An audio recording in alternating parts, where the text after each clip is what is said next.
All right, back for another edition of Behind the Blind, brought to you by Tetra Herring. Be sure to check them out online at tetraherring.com, and be sure to check out all their social media pages. We love Tetra Herring and appreciate their sponsorship of Behind the Blind. After a few months of wrapping up the fall season, now we're out chasing the spring snows, and we get to do it for the first time in 3 years in Saskatchewan, Canada. So happy to be back. Back to be north of the border. And by the way, I hope that you guys enjoy this as much as we enjoy bringing it to you in this very fine podcast studio. 5-star resort. Yes, it is. I can say this is the first time I've laid in bed and done a podcast. And hopefully it might, there's no way it's going to be the last if we have the honor of doing this show for a few more years. I'm sure there will be a few more podcasts coming from a hotel room on a bed. Anyway, yeah, we're going to be up here for the next 4 days or so. And we got up here on Sunday, right? Saturday. Was it Saturday? Yep. Saturday. No, we got up here Saturday. We hunted on Sunday. Yes. Sunday, yesterday, that would have been yesterday. And they weren't who we thought they were. Yeah, they kind of just scattered, went to every field except for ours and kind of changed what they were doing for the night before. So, yeah, it was kind of a rough one. We shot, 3 or 4 birds? 3. Yeah. Well, and that was kind of it's been kind of the theme since we've seen these birds, since we've gotten up here, is consistently inconsistent. Right. So, what we're trying to do is just find where these birds are going. I guess we can touch on the fact that shooting time is 4:45 a.m.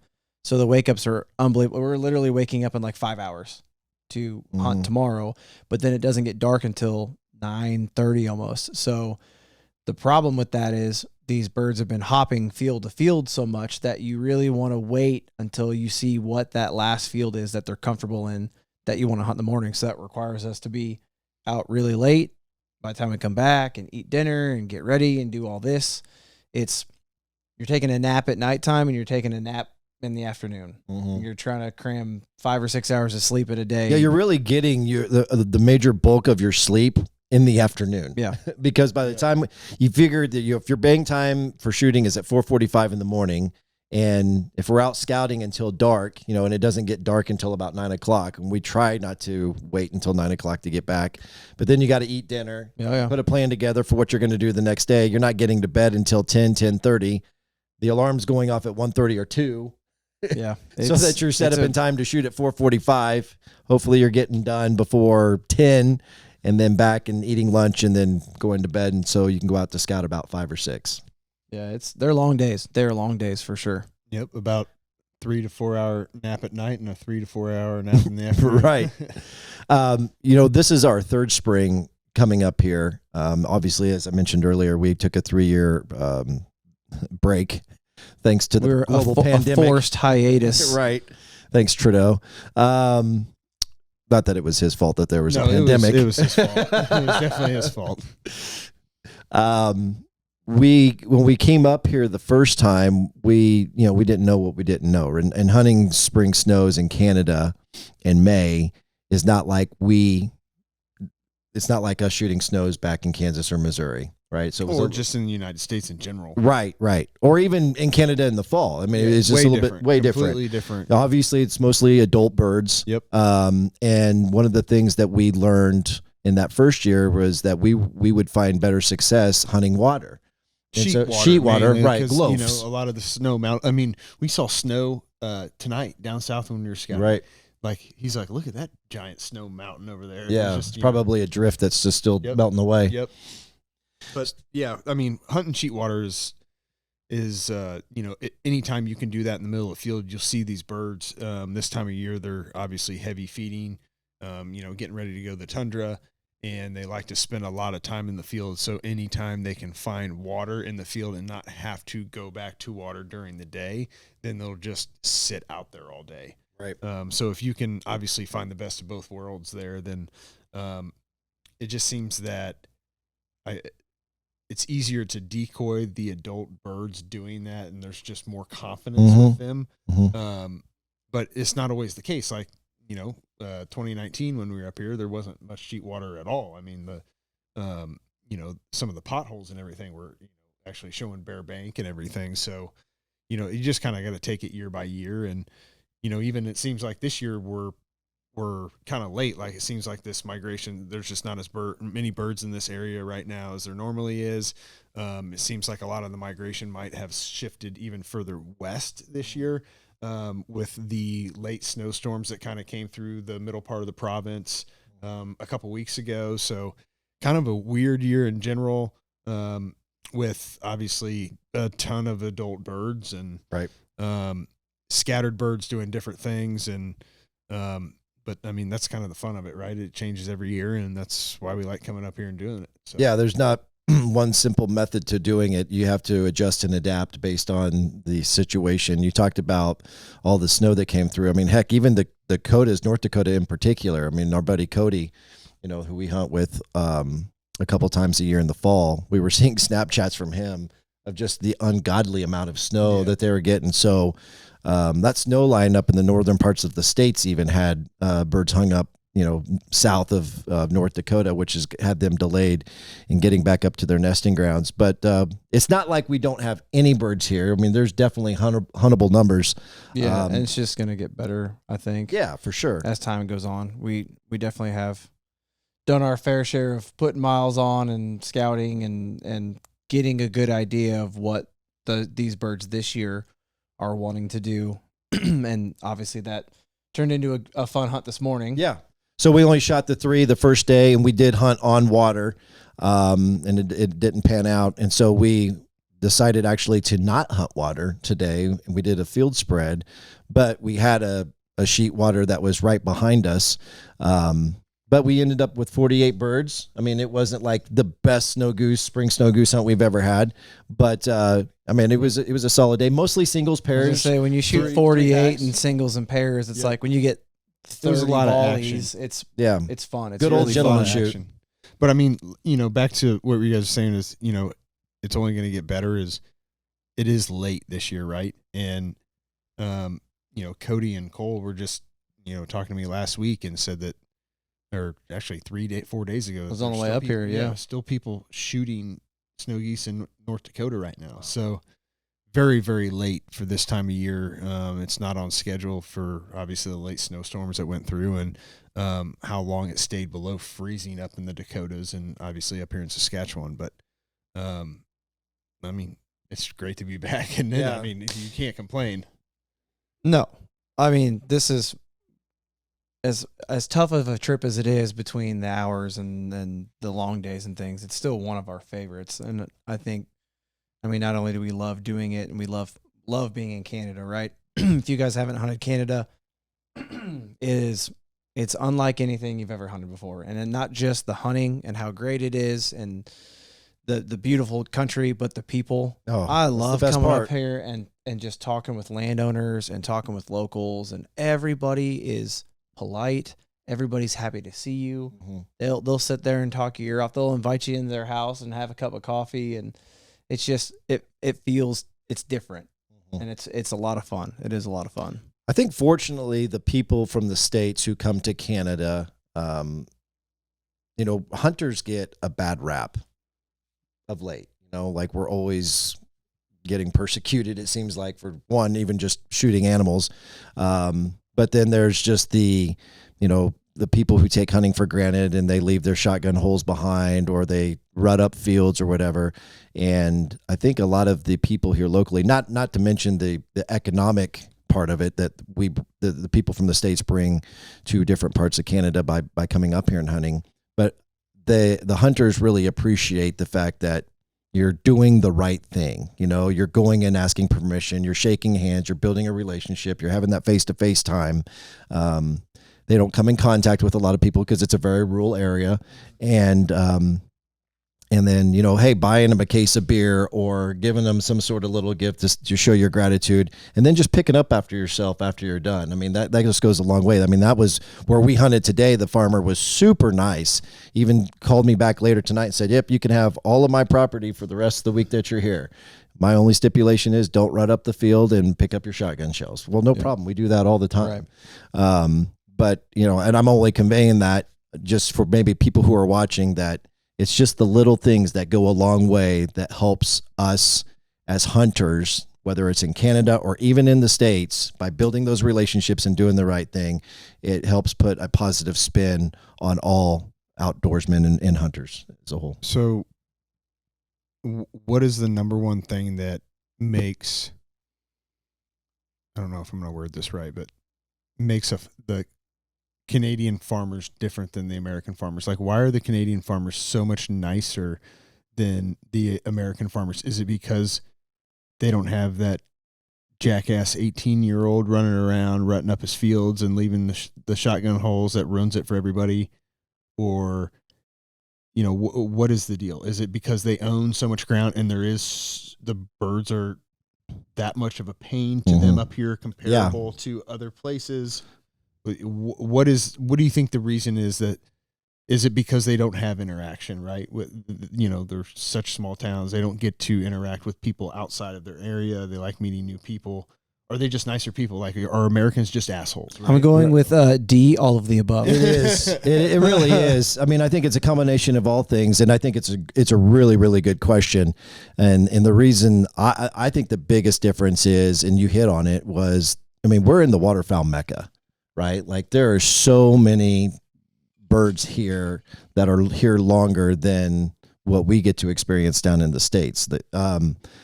And their livelihood is farming, right? And so when you have these feeds of 30 to, say, 80,000 snow geese, and they're out there, they're trying to work their ground, they're trying to get seed in. I mean, in fact, I had a conversation, Dakota and I were talking to a farmer on the first day we were here scouting, and he was like, yeah, the migration is way behind. We're getting ready to seed, you know, so we're, you know, wishing these birds would hurry up, would get here and get out, because if we start seeding, then they'll get in there, excuse me, and they'll eat up the seed and they'll destroy the field before the seed has even had an opportunity to germinate. Yeah. And so what they'll have to do then, you know, and in hopes that it won't get destroyed, is they'll have to bury the seed deeper, is what he said.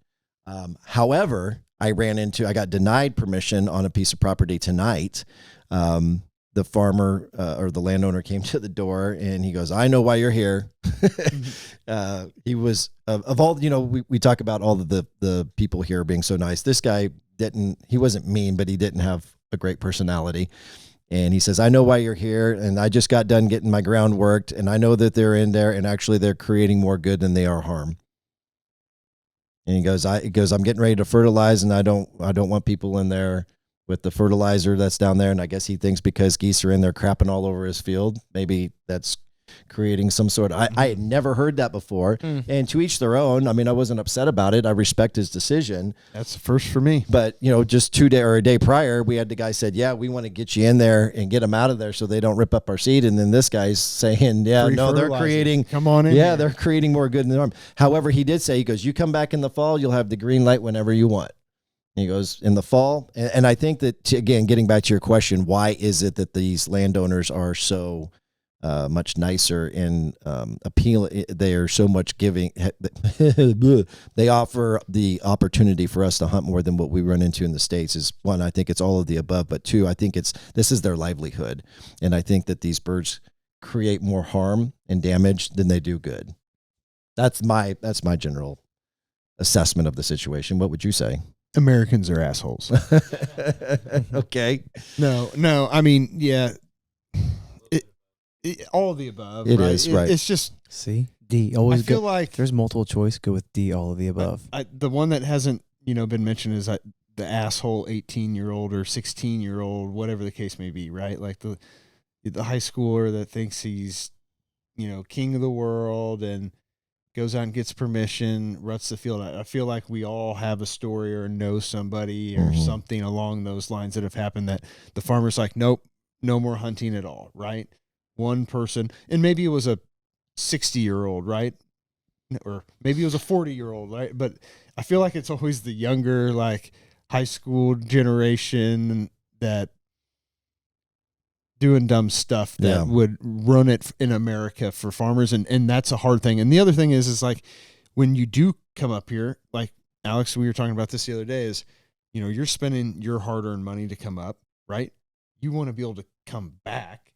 You're grateful for the opportunity to be up here. So you're going to for the most part, I would say 99% of the people that do come up here and hunt are going to take care of the land and pick up their shotgun holes and everything, vice versa. Whereas if you're at home, you have more people, obviously, that are, trying to hunt and do this and that might be disrespectful. And I was looking at this, like, out of state or out of country hunting license, there's only like somewhere between 8 to 12,000 a year.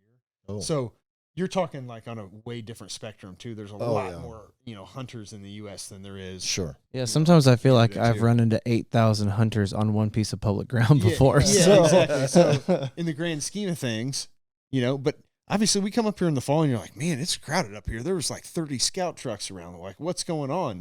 But in reality, it's, out of that 8,000 people or 12,000 people who, however many it is, there's 2 or 3 weeks worth there. That is a heavy window for the, Right.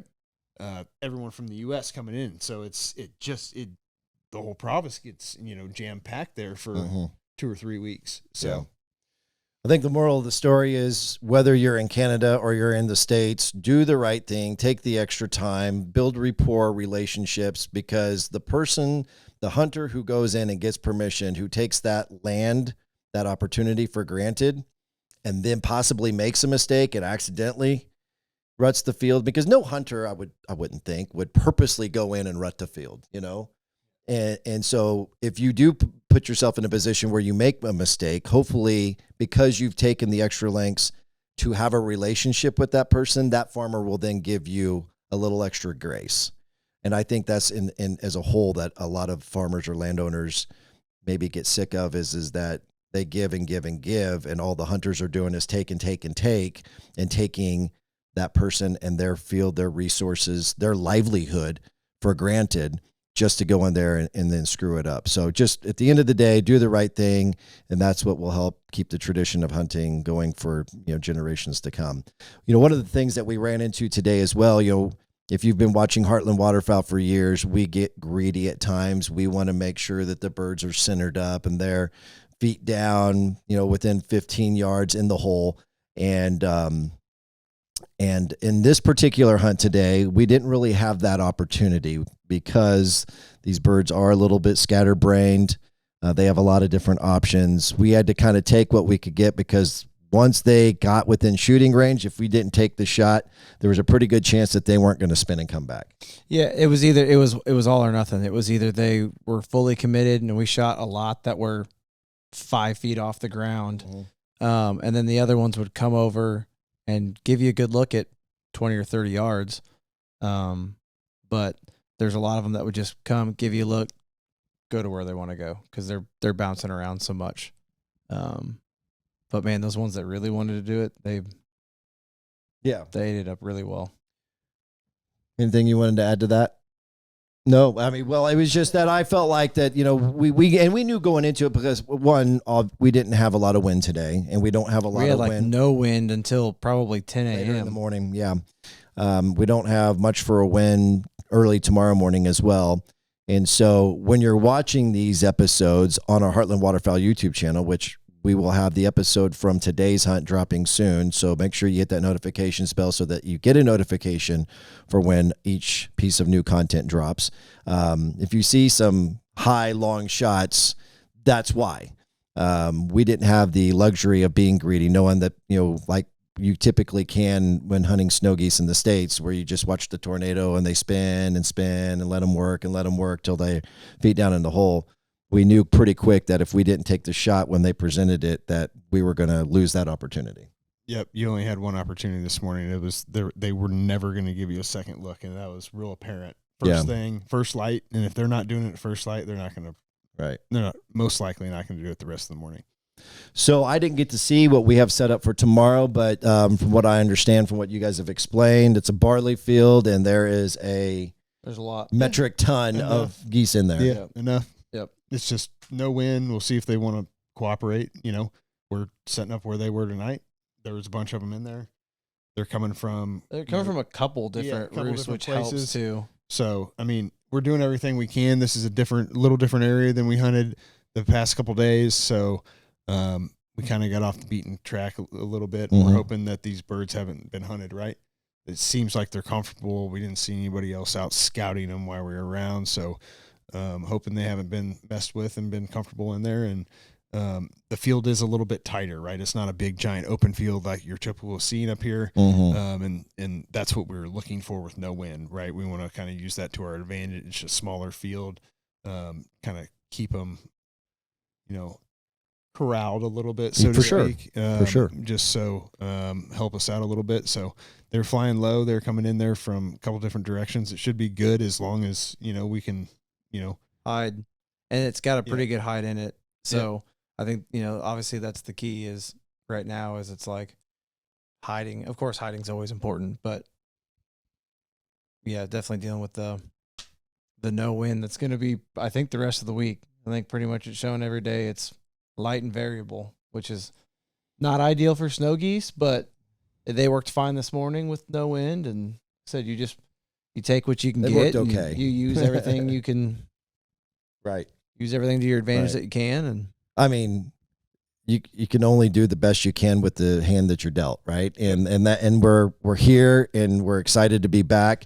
We'd love for you guys to keep checking back for these episodes. Again, new episodes we're going to be dropping within 24 hours roughly from the day we filmed them. We don't have the best Wi-Fi service here, so although we've kind of created this culture that we're turning around these produced videos within 24 hours of the hunt, give us a little bit of grace. There might be some delay because of the situation that we're in, but the goal is to turn them around as quickly as we possibly can.